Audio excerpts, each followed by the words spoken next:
Bienvenue pour cette nouvelle séquence des paroles de la vie éternelle avec Marc Joseph. Nous sommes aujourd'hui le 12 septembre 2023.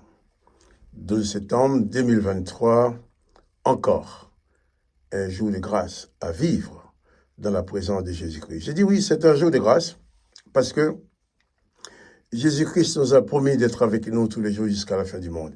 Jésus-Christ a promis d'être avec toi. Donc autant que Jésus-Christ est avec toi, c'est qu'il est là dans la plénitude de sa grâce. Et c'est pour ça que je dis, vu la promesse de Jésus-Christ d'être avec toi tous les jours jusqu'à la fin du monde, il est donc avec toi pour toute cette journée du 12 septembre 2023. Donc c'est donc pour toi une journée de grâce, une journée de bénédiction, avec la présence de Jésus-Christ qui est là pour te garder, te fortifier et t'aider à traverser même les moments les plus difficiles. Bien entendu, je ne suis pas au courant des événements que tu vas avoir à vivre durant cette journée. Je ne sais pas ce qui va se passer. Je ne connais pas les gens que tu vas rencontrer. Je ne connais pas les difficultés que tu auras à surmonter. J'en ai aucune certitude. Par contre, j'ai une certitude. C'est que Jésus-Christ est avec toi. Et ça, c'est l'important. Donc, souviens-toi, n'oublie pas que Jésus-Christ est avec toi durant toute cette journée. Et je suis venu exprès de te le dire, parce que tu as certainement besoin de l'entendre. Tu le sais déjà, mais c'est une piqûre de rappel pour dire, ah, n'oublie pas, hein, Jésus-Christ est avec toi. Et il a dit qu'il ne t'abandonnera jamais. Et c'est ça la réalité. Aujourd'hui,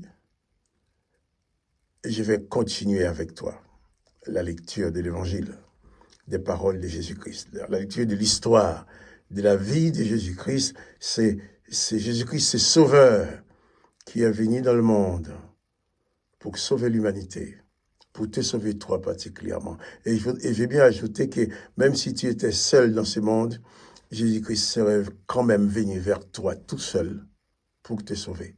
Donc souviens-toi, n'oublie pas que Jésus-Christ est avec toi. Et quelles que soient les circonstances que tu auras à vivre, pas de panique. Regarde vers Jésus-Christ. Élève ton âme vers lui. Attends-toi à ce qu'il intervienne pour te conduire. Attention, je ne dis pas que Jésus-Christ va venir faire tout à ta place. Je ne dis pas, Jésus-Christ n'a pas promis de venir comme notre serviteur à tout faire notre place, à nous faire notre cuisine, nous faire nos documents, nous faire nos papiers, tout ça, non. Jésus-Christ vient d'abord pour nous sauver de la malédiction du péché, pour nous sauver de cette condamnation d'exclusion à la vie éternelle qui pesait sur chacun de nous lorsque l'éternel Dieu disait « empêchons-les de vivre éternellement ». Jésus-Christ est venu dire que celui qui croit en lui vivra éternellement malgré les condamnations prononcées par Yahvé. Et Jésus vient aussi dire que ceux qui croient en lui vivra même s'il meurt. Yahvé a dit, l'éternel Dieu a dit, j'ai détruit l'homme que j'ai créé.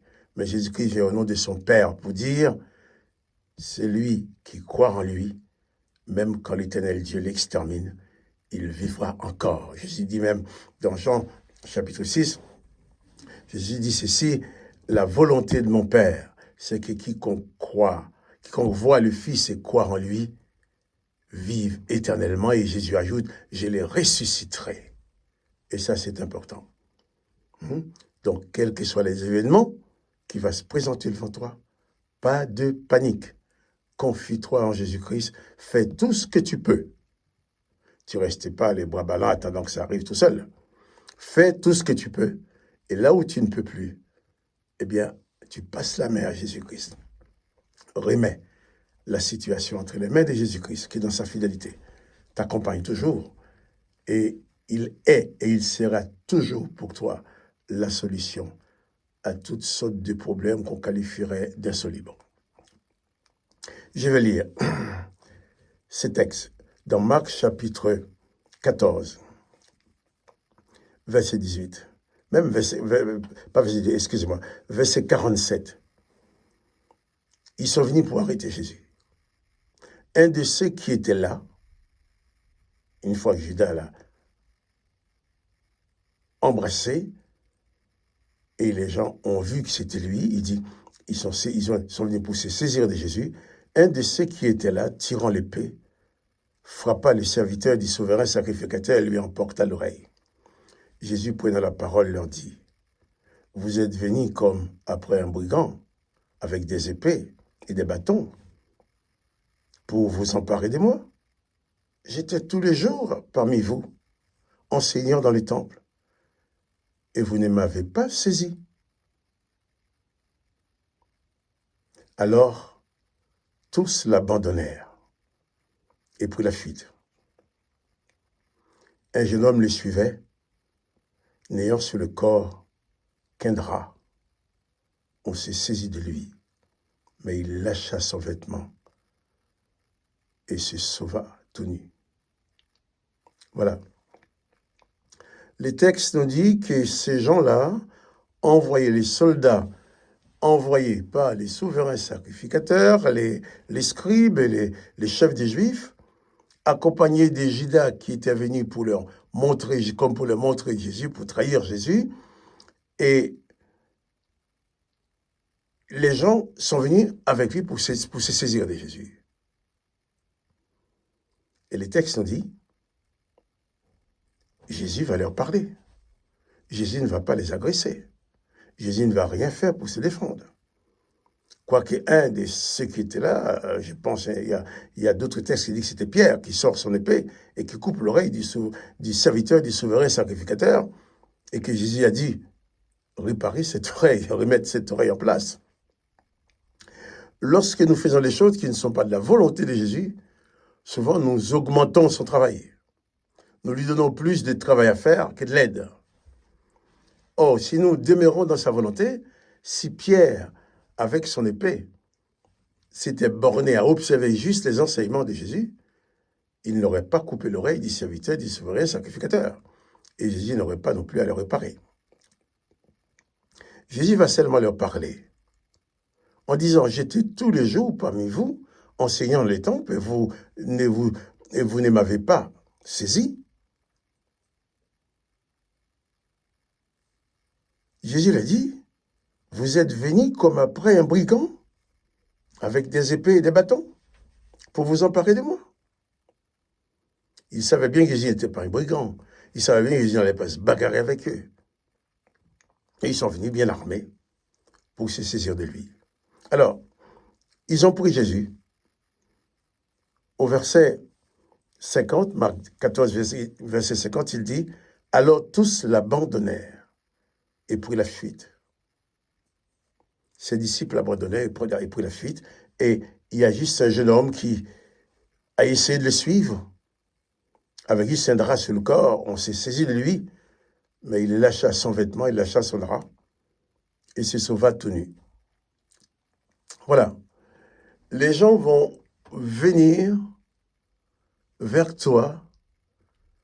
Quelquefois, tu es considéré comme si tu étais un brigand, comme ils ont fait pour Jésus. Mais ce n'est pas parce que les gens vont venir vers toi avec des mauvaises intentions qu'il faut aller dans leur direction.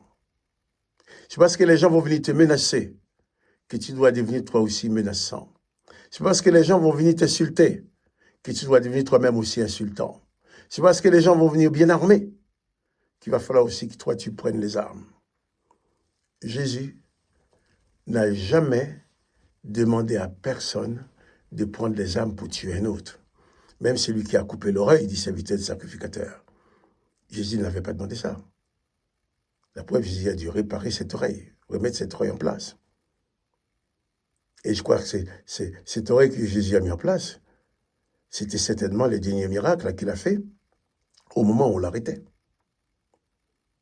Le premier miracle de Jésus, c'est dans les noces de Cana, parce que le vin avait manqué, il a transformé l'eau en vin. Mais le dernier miracle, alors, c'est quoi? C'est l'oreille de ses serviteurs, l'oreille de Malchus, ses serviteurs des sacrificateurs dont Pierre a coupé. Jésus a collé l'oreille. Il a mis l'oreille en place. Donc, faisons attention à ne pas augmenter le travail que Jésus a fait en nous. Attention à ne pas faire de la casse au nom de Jésus pour que Jésus vienne réparer nos casses. Jésus n'avait besoin de personne pour le défendre, et Jésus n'aura besoin de personne pour le défendre. Même en allant sur la croix, il a dit, même à Pilate, si je voulais, j'aurais pu demander à mon Père d'envoyer des myriades d'anges pour me défendre. Mais j'en ai pas besoin.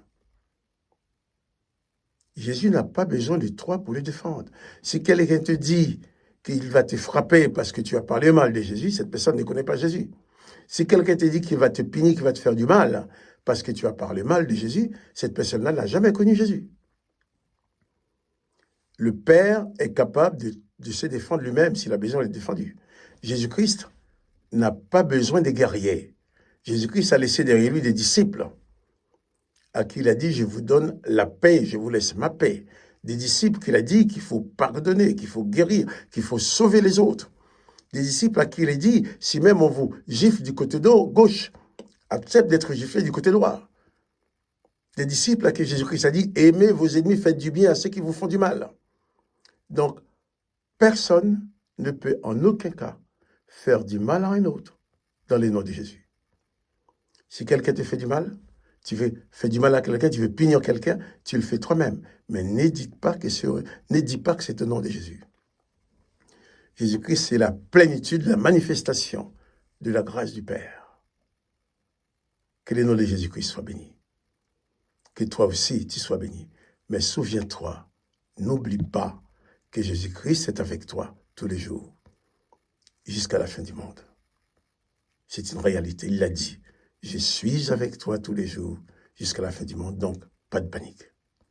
Quant à moi, Marie-Joseph, je te dis, eh bien, n'oublie pas de mettre les petits coups de pouce pour dire que tu aimes, si tu l'aimes, bien sûr. Et que la grâce du Christ soit sur toi. Et à bientôt.